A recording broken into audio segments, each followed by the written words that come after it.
Hello students, कैसे हैं आप सभी। मैं डॉक्टर धीरज जैन यूट्यूब चैनल फ्लाइट में आप सभी का वेलकम करता हूं। बीएससी पार्ट थर्ड के यूनिट सॉल्यूशन में आज हम बात कर रहे हैं विलेयता और हेनरी लॉ की। हम यहां पर चर्चा करेंगे। विलेयता क्या है स्टूडेंट्स?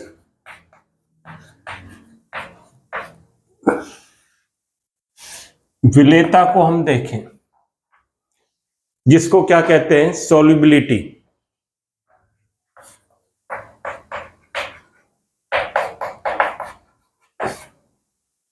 विलेयता क्या है? मान लीजिए मैंने एक बीकर लिया, इसमें आप देखें 1 लीटर H2O लिया, मैंने पानी लिया 1 लीटर। इसमें यदि 5 मोल शुगर अधिकतम घुल सकती है तो इसकी विलेयता, इस जल की विलेयता कितनी हो गई? 5 मोल हो गई। तो क्या कह सकते हैं हम? बात आपकी समझ में आ रही होगी कि विलेयता क्या है। यदि मैंने यहां पर देखा आपने कि 1 लीटर पानी लिया, उसमें हमने चीनी डाली, शुगर डाली, मान लीजिए 5 मोल इसमें अधिकतम घुल सकती है, तो इसकी विलेयता कितनी होगी? 5 मोल हो गई। तो विलेयता क्या होगी? The maximum amount of solute, solute की अधिकतम मात्रा जो किसी निश्चित तापदाब पर विलायक में घुल सकती है, वो क्या कहलाएगी? विलेयता कहलाएगी। तो हम इसको कैसे लिख सकते हैं? किसी निश्चित तापदाब पर, किसी निश्चित ताप दाब पर विलायक की ज्ञात मात्रा में किसी विलेय की अधिकतम घुलनशील मात्रा या उपस्थित मात्रा विलेयता कहलाती है। विलेयता कहलाती है। इस तरह से हम विलेयता को डिफाइन कर सकते हैं। विलेयता क्या हो गई? किसी निश्चित तापदाब पर विलायक की ज्ञात मात्रा में, गिवन अमाउंट ऑफ सॉल्वेंट में, किसी विलेय की अधिकतम घुलनशील मात्रा क्या कहलाएगी? विलेयता कहलाती है। अब जो विलेयता है, जब किसी विलेय को हम विलायक में घोलेंगे तो 2 प्रोसेस होते हैं, आप जानते हैं। मान लीजिए यहां पर देखें, ये एक कंटेनर है, इसमें जल है। यहां पर मैंने शुगर डाली, ये क्या होगा? ये शुगर के मॉलिक्यूल है, ये इसमें क्या हो जाएंगे? विलेय हो जाएंगे, विलेय होंगे। ये क्या कहलाएगा? विलेयीकरण प्रोसेस कहलाएगा, विलेयीकरण कहलाएगा। और कुछ पार्टिकल्स क्या होगा? यहां पर जमा हो जाएंगे। ये प्रोसेस क्या कहलाएगा? क्रिस्टलाइजेशन कहलाएगा। 2 प्रोसेस हुए बच्चों यहां पर। जब हम किसी विलेय को विलायक में डिजोल्व करते हैं तो 2 प्रोसेस होंगे। यहां पर आपने देखा शुगर के मोल है हमारे पास, इसको किसी विलायक में डिजोल्व किया तो 2 प्रोसेस हुए। एक तो विलेयीकरण, डिसोल्यूशन कहते हैं। क्या कहते हैं? डिसोल्यूशन। एक तो डिसोल्यूशन प्रोसेस हुआ, दूसरा क्या हुआ? क्रिस्टलाइजेशन प्रोसेस हुआ। मतलब एक विलेयीकरण प्रोसेस कहलाएगा या विघटन, कि विलेय के मॉलिक्यूल विलायक में घुलते चले गए। कुछ समय बाद आपने देखा होगा कि विलेय के कुछ पार्टिकल्स बॉटम पर, तल पर एकत्रित हो जाते हैं, वो क्या कहलाता है? क्रिस्टलाइजेशन कहलाता है। अब जो साम्यावस्था होगी उस पर रेट ऑफ डिसोल्यूशन किसके बराबर होगा? रेट ऑफ क्रिस्टलाइजेशन के बराबर होगा। यहां पर देखिए मैं क्या कह रहा हूं आपसे, साम्यावस्था पर एट इक्विलिब्रियम, साम्यावस्था पर रेट ऑफ डिसोल्यूशन या विलयीकरण की दर किसके बराबर है? रेट ऑफ क्रिस्टलाइजेशन के बराबर है। या हम इसको यूं कह दें, सॉल्यूट विलय plus solvent is equal to क्या होगा? सॉल्यूशन बनेगा। अब जो फॉरवर्ड डायरेक्शन में चलेगा ये क्या होगा? डिसोल्यूशन प्रोसेस होगा। और जो बैकवर्ड डायरेक्शन में चलेगा ये क्या होगा? क्रिस्टलाइजेशन होगा। तो दो प्रोसेस हो रहे हैं यहां पर बच्चों, एक डिसोल्यूशन प्रोसेस हो रहा है, दूसरा क्या हो रहा है? क्रिस्टलाइजेशन प्रोसेस हो रहा है। तो दो प्रोसेस होते हैं। तो विलेयता आपके बात समझ में आई होगी। विलेयता क्या होती है? किसी निश्चित तापदाब पर किसी विलाय की ज्ञात मात्रा में विलेय की अधिकतम घुलनशील मात्रा क्या कहलाती है? विलेयता कहलाती है। Maximum amount of solute that will be present in a given amount of solvent at a constant temperature pressure known as solubility। अब जो solubility है इसमें दो प्रोसेस हो रहे हैं, आप देख रहे हैं, एक डिसोल्यूशन प्रोसेस हो रहा है, दूसरा क्या हो रहा है? क्रिस्टलाइजेशन। डिसोल्यूशन में क्या होगा? ये विलय के कण इसमें घुलते चले जाएंगे, और क्रिस्टलाइजेशन में क्या होगा? ये कण बॉटम पर एकत्रित हो जाते हैं।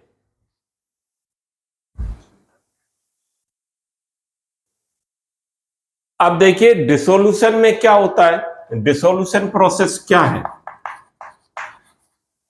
डिसोल्यूशन क्या है, या जिसको हम क्या कहते हैं? विलयीकरण। विलयीकरण में क्या होगा? जब विलय के पार्टिकल्स को, विलय क्या है? सॉल्यूट के पार्टिकल्स को सॉल्वेंट में हम डालेंगे या सॉल्वेंट में डिजोल्व करेंगे, तो विलय के पार्टिकल सॉल्वेंट में डिजोल्व हो जाएंगे और सॉल्यूशन की कंसंट्रेशन को, सांद्रता को क्या करेंगे? बढ़ा देंगे। ये क्या कहलाता है? डिसोल्यूशन कहलाता है। क्या लिख सकते हैं डिसोल्यूशन में? जब ठोस विलय कणों को, ठोस विलय कणों को विलायक में घोला जाता है, घोला जाता है, तो वे विलायक में विलय हो जाते हैं, विलय हो जाते हैं तथा विलयन की सांद्रता बढ़ जाती है। ये क्या कहलाता है? डिसोल्यूशन प्रोसेस कहलाता है। जब विलय के कणों को विलायक में हम घोलेंगे, विलय करेंगे, तो क्या होगा कि विलायक में विलय की सांद्रता बढ़ जाएगी विलयन में, तो वो क्या कहलाएगा? डिसोल्यूशन प्रोसेस कहलाता है। अब जब क्रिस्टलाइजेशन की हम बात करें, क्रिस्टलाइजेशन में क्या होगा? जो दूसरा प्रोसेस है क्रिस्टलाइजेशन, इसको बना लें आप पहले।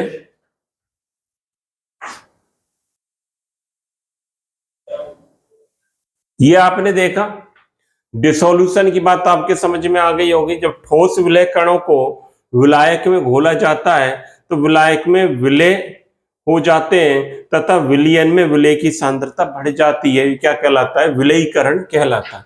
अब क्रिस्टलाइजेशन में क्या होगा? क्रिस्टलाइजेशन को समझें।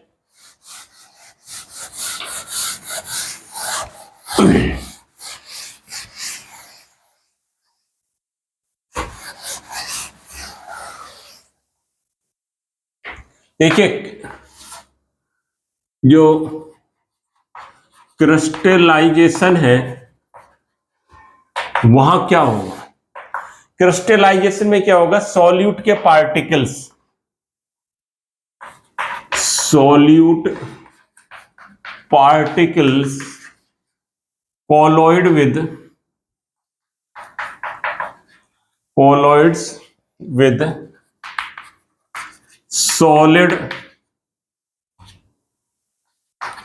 solute particles। क्या लिखा मैंने कि विलय के कण किससे कोलॉइड हो जाते हैं? जो ठोस विलय के पार्टिकल्स हैं विलयन में, उनसे कोलॉइड हो जाते हैं, मिल जाते हैं आपस में, और विलयन से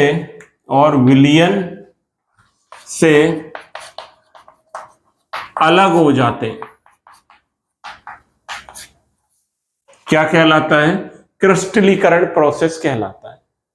तो बच्चों आपके बात समझ में आ गई होगी क्रिस्टलीकरण क्या है। आपने देखा भी होगा, डेली लाइफ में भी आपने देखा होगा।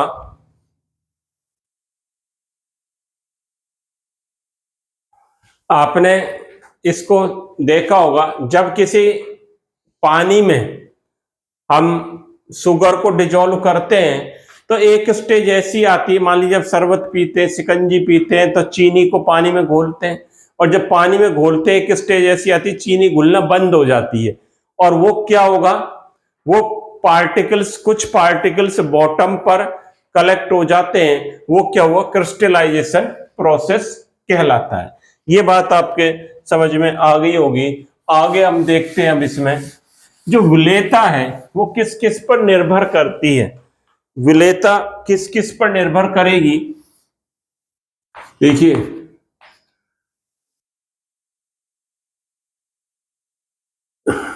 किस किस पर निर्भर करेगी विलेयता? Nature of solute, nature of solvent, temperature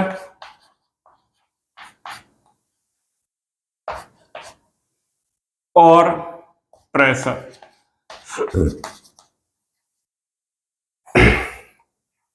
विलय की प्रकृति, विलायक की प्रकृति, ताप और दाब, इस पर विलेयता निर्भर करेगी।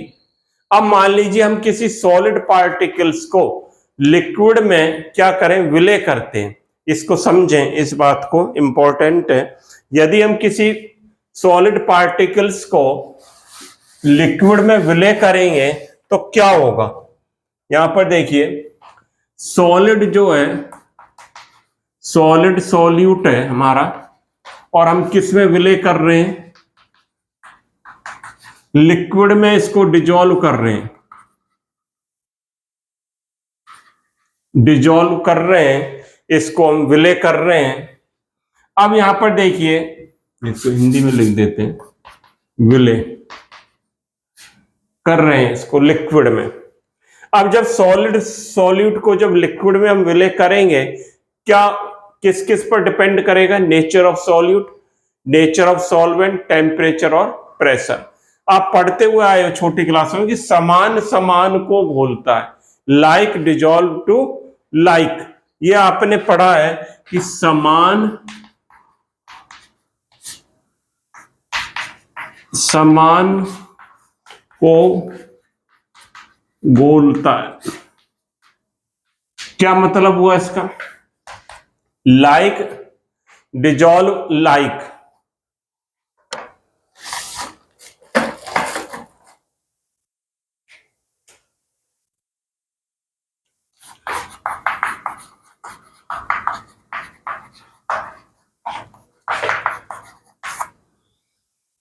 कि क्या मतलब है? जब सॉल्यूट जो है इसके पार्टिकल्स और जो लिक्विड के पार्टिकल्स हैं, इनके बीच इंटरमॉलिक्यूलर इंटरएक्शन समान हो जाए। मैंने क्या बोला? जब हम सॉल्यूट को, सॉल्वेंट में, हमारा ये सॉल्यूट है, ये क्या है? हमारा सॉल्वेंट। इसमें जब डिजोल्व करेंगे तो इनके बीच इंटरमॉलिक्यूलर इंटरएक्शन क्या हो जाए? समान हो जाए, तो ये आपस में घुल जाएंगे। समान समान को घोलता है मतलब जो पोलर सॉल्यूट होगा पोलर सॉल्वेंट में डिजोल्व होगा, क्या होगा? Polar solute. Polar solute, polar का क्या मतलब हुआ?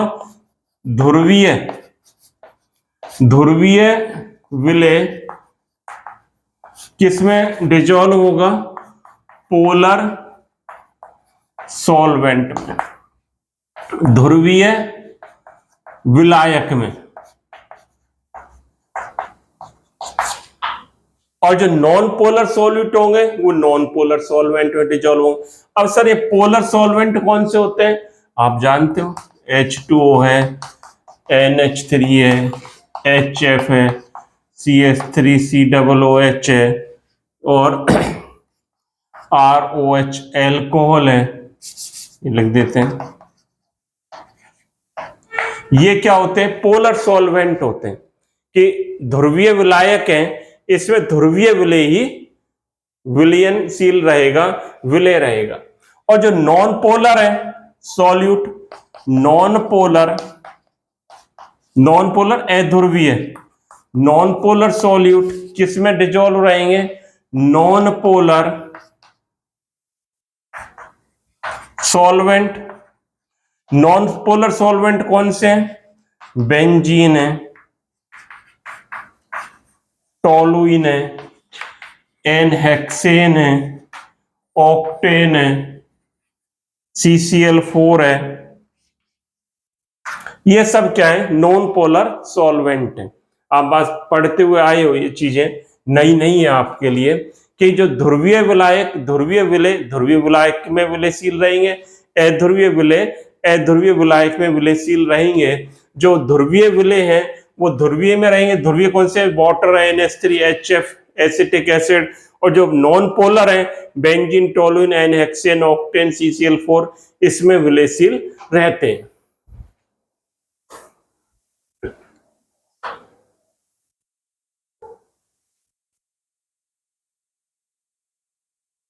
अब यहां पर देखिए सर, ये पोलर नॉन पोलर सॉल्वेंट का हमें कैसे पता चले?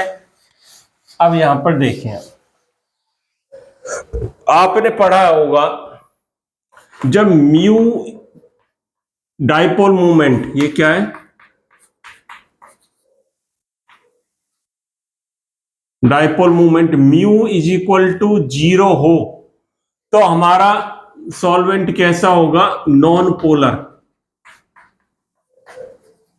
और mu is equal to not 0 तो कैसा होगा? Polar. Mu is equal to क्या होता है? Q इंटू डी होता है। इससे हम पता करेंगे। अब मान लीजिए कोई डाई एटॉमिक मॉलिक्यूल है, इसको भी समझ लें आप। मान लीजिए कोई डाई एटॉमिक मॉलिक्यूल है, जैसे H2O है। अब HOH डाई एटॉमिक मॉलिक्यूल है। यहां पर देखिए दोनों एटम ये अलग अलग हैं, तो O और H डिफरेंट एटम है। यहां पर या NH3 है, ये भी डाई एटॉमिक टाइप जैसा ही है। या मैं कह दूं I2 है या H2 है, यहां पर ये भी डाई एटॉमिक है। इनमें क्या अंतर है? यहां पर आप देख रहे हैं, यहां पर दो एटम है। NH3 में भी दो प्रकार के एटम है, NH3 में भी, यहां भी यहां एक प्रकार के एटम है। तो जो डाई एटॉमिक मॉलिक्यूल हैं, डाई एटॉमिक मॉलिक्यूल जो हैं उनमें सेम एटम रहेंगे तो म्यू इज इक्वल टू क्या रहेगा? 0 रहेगा। कैसा रहेगा वो? Non polar. जब डिफरेंट एटम रहेंगे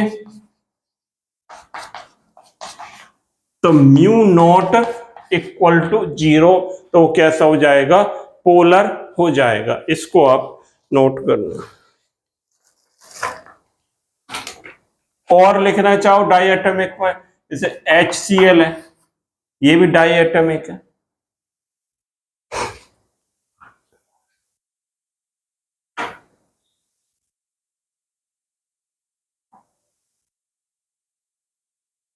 ये देखिए डाई एटॉमिक की बात करी हमने।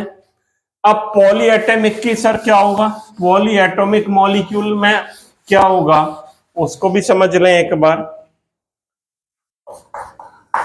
पॉली एटॉमिक मॉलिक्यूल है, जैसे PCl5 है। अब ये पोलर है या नॉन पोलर? देखिए इसके लिए क्या कंडीशन है, पहली कंडीशन ये है all atom will be same if सारे परमाणु जो सेंट्रल एटम से जुड़े हुए हैं ये क्या हो, सेम हो। All atom will be same attached to central atom, ये लिख सकते हैं। केंद्रीय परमाणु से जुड़े सभी परमाणु यदि समान हो, और no lone pair at central atom, central atom पर कोई लोन पेयर ना हो, तो उस कंडीशन पर म्यू बराबर क्या होगा, 0 होगा। वो कैसा होगा, नॉन पोलर होगा। बात समझ में आई होगी आपके, मैंने जो लिखा है कि पॉलीएटॉमिक के लिए पोलर, और बहुत इजी कर दिया मैंने आपके लिए कि पॉलीएटॉमिक के लिए पोलर नॉन पोलर की पहचान कैसे करें। यदि सभी एटम समान है सेंट्रल एटम से जुड़े हुए और सेंट्रल एटम पर कोई लोन पेयर नहीं है, तो म्यू बराबर 0 होगा। वो कैसा होगा, अध्रुवीय होगा, अन्यथा वो क्या होगा, ध्रुवीय होगा। जैसे PCl5 का एग्जांपल लें, सभी एटम सेम है सर, इसके सारे एटम सेम है, Cl Cl Cl Cl Cl जुड़े हुए हैं। अब इस पर फास्फोरस पर नंबर ऑफ लोन पेयर कितने, number of lone pair phosphorus पर, फास्फोरस के आउटर सेल में बाह्यतम कोश में कितने इलेक्ट्रॉन है, 5 इलेक्ट्रॉन, 5 ही बॉन्ड बना रहा है। नंबर ऑफ लोन पेयर कितने हो गए, 0 हो गए। तो इस पर 0 नंबर ऑफ लोन पेयर हो गए, तो म्यू बराबर इसके लिए कितना होगा, 0 होगा।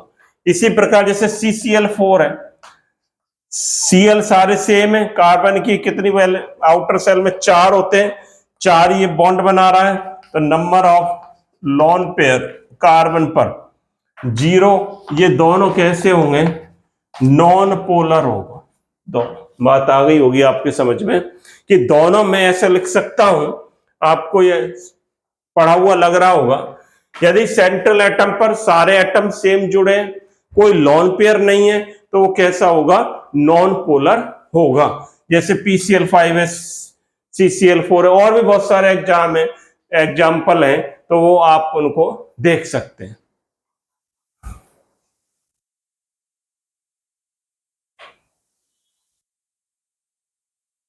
अब आप देखिए, हमने बात करी विलय और विलायक की, बात करी नेचर की। अब ताप का क्या प्रभाव पड़ेगा विलेयता पर, इसको भी समझ लें। ताप का क्या प्रभाव पड़ेगा, ताप का प्रभाव,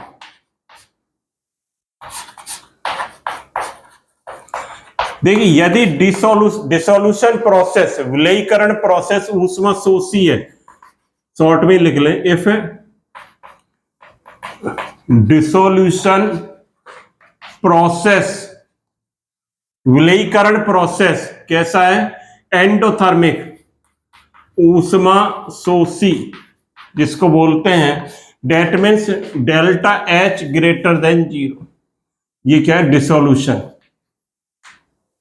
तो क्या होगा, ताप इंक्रीज करेंगे, ताप बढ़ाएंगे, तो विलेयता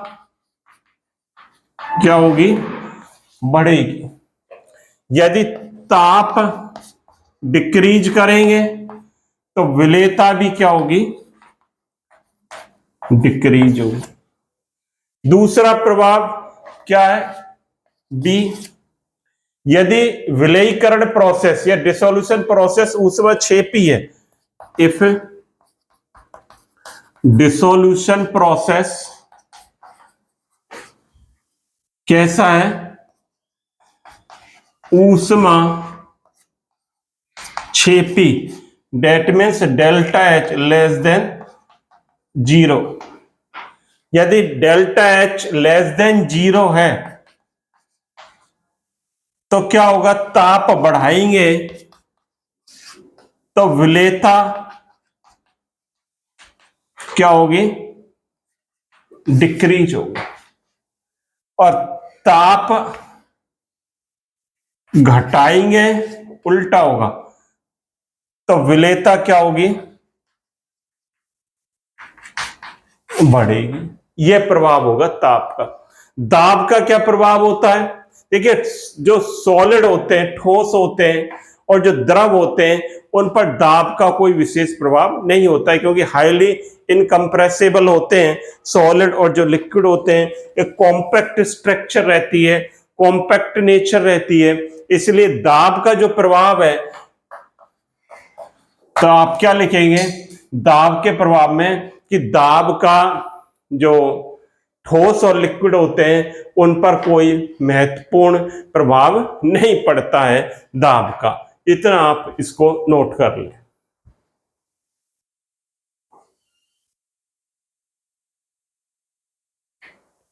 इतना आपने देख लिया होगा। ये हमने बात करी थी बच्चों, किसी ठोस को द्रव में विलय किया जाए। अब छोटा सा एक टॉपिक और है, उसको और देख लें। अब हम बात करें किसी गैस को किसी गैस को द्रव में विलय किया जाए, solubility of gas in a liquid. किसको, गैस को किसमें विलय कर रहे हैं, द्रव में, लिक्विड में विलय कर रहे हैं। यहां पर देखिए ये दो कंटेनर हैं, इनसे समझने की कोशिश करें। एक कंटेनर ये है, ये पिस्टन लगा हुआ है, ये गैस है, ऊपर गैस मॉलिक्यूल है, और नीचे द्रव, ये गैस, ये क्या है, लिक्विड। ये दूसरा कंटेनर है,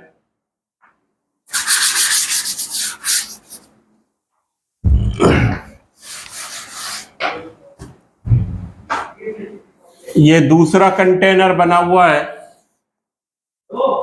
और अब ये पिस्टन की पोजीशन यहां पर आप देख रहे हैं नीचे कर दी है, तो ये गैस पार्टिकल्स, ये लिक्विड, ये क्या है, लिक्विड। ये पिस्टन का प्रेशर P1, या पिस्टन का प्रेशर P2, या गैस के मोल N1, या गैस के मोल N2, और या गैस की सॉल्युबिलिटी कितनी है S1, या विलेयता S2, या गैस के जो मास है वो कितना है M1, और गैस का मास यहां पर कितना है M2। यहां पर देखें आप कि गैस की द्रव में विलेयता पर अध्ययन कर रहे हैं हम। ये दो कंटेनर मैंने बनाए हैं, ये पिस्टन P1 है, ये P2 लगा है, ये प्रेशर इसका P1 P2, तो P1 ज्यादा दिखाई दे रहा है आपको, P2 क्या है, ग्रेटर देन P1। अब जब दाब बढ़ा दिया तो इसके मोल बढ़ जाएंगे, तो यहाँ N2 ग्रेटर देन क्या होगा, N1। जब N2 बढ़ जाएंगे तो S2 ग्रेटर देन S1, और मास भी क्या होगा, M2 ग्रेटर देन M1 होगा। ये बात आपके समझ में आनी चाहिए कि ये पिस्टन लगा हुआ है P1 प्रेशर, ये गैस इसे डिजोल्व हो रही है लिक्विड में, यहाँ पर जो है इसके गैस के मोल N1 है, यहाँ पर N2। दाब हमने बढ़ा दिया तो गैस की सॉल्युबिलिटी और बढ़ गई, तो मोल यहाँ पर और बढ़ गए, N2 बढ़ गया, दाब बढ़ गया, मोल बढ़ गए। अब जब मोल बढ़ गए तो विलेयता बढ़ी, S2 बढ़ गया, और मास भी बढ़ गया। इसको देखते हुए एक हेनरी हुए साइंटिस्ट, इन्होंने एक अपना नियम दिया जो हेनरी लॉ कहलाता है। हेनरी लॉ, हेनरी लॉ क्या है, हेनरी ने कहा किसी निश्चित ताप पर किसी विलेय की द्रव में विलेयता, किसी निश्चित ताप पर किसी गैसीय विलेय की, कैसा विलेय हमारा, गैस, या हम कहते हैं सॉल्युबिलिटी ऑफ ए गैस, किसी निश्चित ताप पर गैस की द्रव में विलेयता गैस के आंशिक दाब के समानुपाती होती है, जो क्या कहलाता है, हेनरी नियम कहलाता है। इसको आप लिख सकते हैं, कैसे लिख सकते हैं,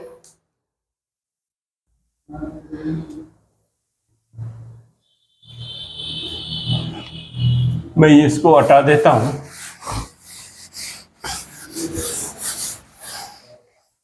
एक बना रहने देते हैं, लिख लें हेनरी नियम, इंपॉर्टेंट काम आएगा। किसी निश्चित ताप पर गैस की द्रव में विलेयता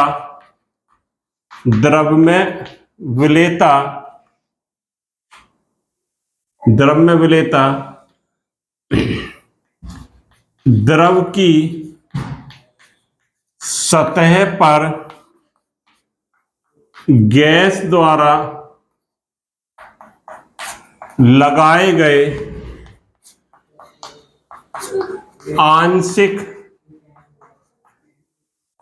दाब के समानुपाती होती है। क्या लिखा बच्चों मैंने, किसी निश्चित ताप पर गैस की द्रव में विलेयता द्रव की सतह पर गैस द्वारा लगाए गए आंशिक दाब के समानुपाती होती है।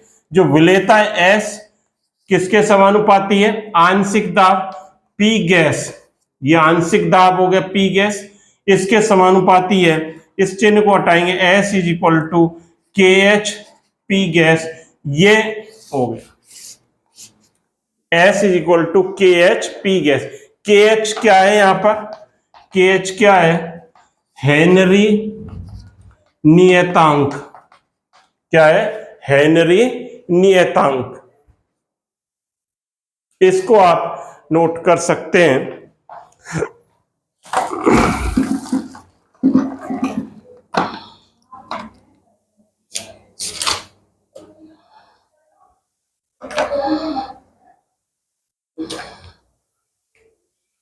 और क्या बात होती है इस पर, और क्या लिख सकते हैं, यहां पर इसको हटाता हूं,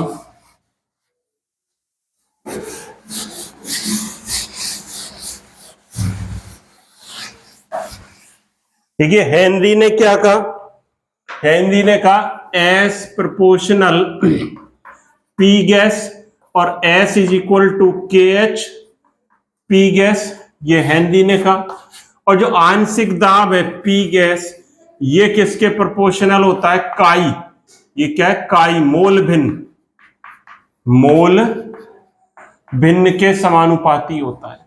या P gas is equal to K H chi, K H किस पर डिपेंड करता है, के एच गैस की नेचर पर डिपेंड करता है, मतलब हर गैस के लिए के एच अलग अलग होगा। या मैं लिख सकता हूं के एच इनवर्सली प्रोपोर्शनल 1/काई, काई को बढ़ाएंगे तो के एच क्या होगा, डिक्रीज होगा। काई को किसके समानुपाती, पी गैस, और पी गैस किसके, विलेयता पे, मतलब विलेयता को बढ़ाएंगे तो के एच क्या होगा, डिक्रीज होगा। या हम ये कह सकते हैं कि के एच को बढ़ाएंगे तो विलेयता क्या होगी, डिक्रीज होगी। ये इनवर्सली प्रोपोर्शनल है। अब जब इसमें ग्राफ प्लॉट करें, किसमें, हम पी गैस और काई में, यहां पर देखें ये पी गैस और ये क्या है, काई, मोल में, तो एक स्ट्रेट लाइन आती है। पी गैस और काई में जब ग्राफ प्लॉट करेंगे स्ट्रेट लाइन आएगी और ये हमारा स्लोप होगा। स्लोप किसके बराबर होगा, के एच के बराबर होगा। आप बात समझ रहे होंगे कि के एच इनवर्सली प्रोपोर्शनल किसके है, काई के है। या मैं इसको ये भी लिख सकता हूं के एच इनवर्सली प्रोपोर्शनल 1/काई विलेयता, इसको ऐसे भी लिख सकते हैं कि विलेयता को बढ़ाएंगे तो KH क्या होगा, कम होगा, या मैं उल्टा बोल दूं KH को बढ़ाएंगे तो विलेयता घटेगी। जैसे ग्राफ प्लॉट करेंगे तो ये स्ट्रेट लाइन आएगी, y = mx plus straight line equation है, और इस प्रकार से हमें स्लोप जो मिलेगा KH के बराबर मिलेगा। इसको आप नोट कर लो।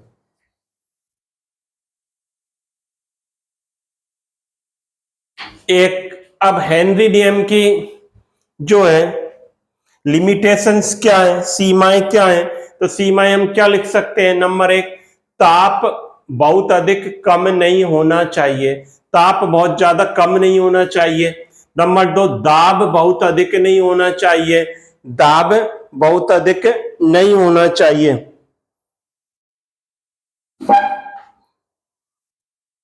पहली मैंने क्या बताई, इसकी लिमिटेशंस की हम बात करें हेनरी लॉ की बच्चों, ताप बहुत अधिक कम नहीं होना चाहिए, दाब बहुत अधिक ज्यादा नहीं होना चाहिए। तीसरा, जो सॉल्यूट पार्टिकल्स है वो सॉल्वेंट के में एसोसिएट और डिसोसिएट नहीं होने चाहिए, मतलब सॉल्वेंट के साथ ना तो वो जुड़े ना उसमें विघटित हो। अगली, जो सॉल्यूट पार्टिकल्स है वो उसके साथ केमिकली रिएक्शन भी नहीं करनी चाहिए। तो 4 इसकी लिमिटेशंस हैं। ताप बहुत ज्यादा कम ना हो, दाब बहुत अधिक ना हो, ताप बहुत ज्यादा कम ना हो, दाब अधिक नहीं होना चाहिए, सॉल्यूट डिसोसिएट और एसोसिएट नहीं होने चाहिए सॉल्वेंट में।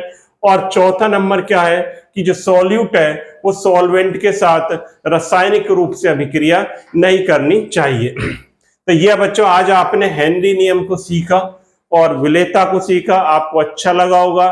चैनल को आप लाइक करें, सब्सक्राइब करें और नियमित रूप से इनको पढ़ते रहें। Thank you. और आप सभी को बहुत बहुत धन्यवाद जो इस चैनल को आप लगातार लाइक कर रहे हैं और अपने फ्रेंड्स को भी शेयर कर रहे हैं। Again thank you.